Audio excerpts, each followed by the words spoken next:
শুধুমাত্র মুসলিম ইমাম নিজ ধর্মের মানুষকে সতর্ক করার কারণে ইসকন থেকে সেই ইমামকে শেষ করে দেওয়ার হুমকি ও পরে গুম করা হয়েছে এবং গতকাল তাকে পঞ্চগড় বর্ডারে শেকলে বাঁধা অবস্থায় পাওয়া গেছে। বিষয়গুলোকে কিভাবে দেখছেন?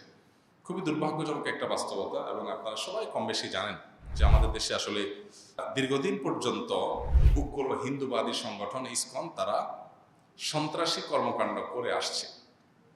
আমরা মনে করি তাদের যে আমলনামা আমাদের সামনে আছে, ইতিপূর্বে যে আমলনামা আছে, যেমন 2014 সালে তারা ঢাকার স্বামীবাগে তারাবির নামাজে বাধা দেওয়ার জন্য চেষ্টা করেছে এবং তাদের নামে এই অভিযোগটা বেশ জোরালোভাবে উঠেছে। এবং 2016 সালে সিলেটে কাজল শাহ মসজিদে জুমার নামাজ পড়ার সময় লাউড স্পিকারে গান বাজনা বাজায় তারা ডিস্টার্ব করেছে এবং সেই ঘটনায় যারা বিরোধিতা করতে গেছে তাদের উপরে তারা হামলা করেছে সশস্ত্র।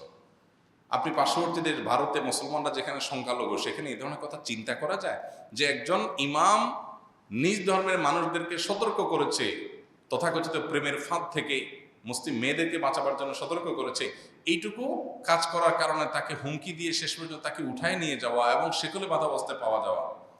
যারা হুমকি দিয়েছে, যাদের নামে যাদের তরফ থেকে হুমকি দেওয়ার চিঠিগুলো সোশ্যাল মিডিয়াতে এসেছে, গণমাধ্যমে উঠে এসেছে, তারা তাকে গুম করে এই জুলুম তার প্রতি করে থাকবে, সেটা খুব স্বাভাবিক। যদিও বিষয়টা তদন্ত করে প্রমাণিত হওয়ার পর আমরা আরো জোর গলায় বলতে পারবো, স্পষ্ট বলতে পারবো, কিন্তু এটা বোঝা যাচ্ছে দিনের আলোর মতো অভিযোগটা অন্তত তোলা খুব স্বাভাবিক।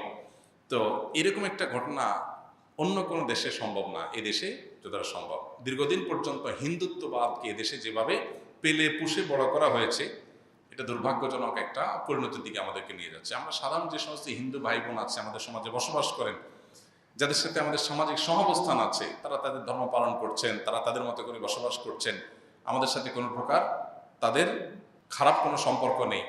তাদের সাথে একজন মুসলমান হিসাবে আমাদের সামাজিক অবস্থানের ক্ষেত্রে কোনো প্রকার ত্রুটি থাকা উচিত না, ইসলাম আমাদেরকে সেটাই বলে। অতএব সেটা আপন জায়গায় ঠিক আছে, কিন্তু হিন্দুত্ববাদ প্রতিষ্ঠা করতে গিয়ে এই যে ইসকন এবং তাদের যে বিভিন্ন উস্কানি ইতিপূর্বে হয়েছে 14 সালে 16 সালে, এমনকি এই যে গত বছর 2024-এ চট্টগ্রামের যে আপনার কি বলে আইনজীবী যে হত্যাকাণ্ডের ঘটনা ঘটলো, সবাই কম বেশি আপনারা জানেন। এই আইনজীবী হত্যাকাণ্ডের ঘটনায় তাদের অবস্থান, তাদের সম্পৃক্ততা দিনের আলোর মতো পরিষ্কার। সারা দেশে মুসলমানরা কিন্তু শান্ত ছিল, আমরা শান্ত থাকতে বলেছি, আইন হাতে তুলে নিতে নিষেধ করেছি। আজও পর্যন্ত তার বিচার কিন্তু কার্যকর হয়নি, শাস্তি কেউ পেয়েছে, এটা চূড়ান্ত হয়নি।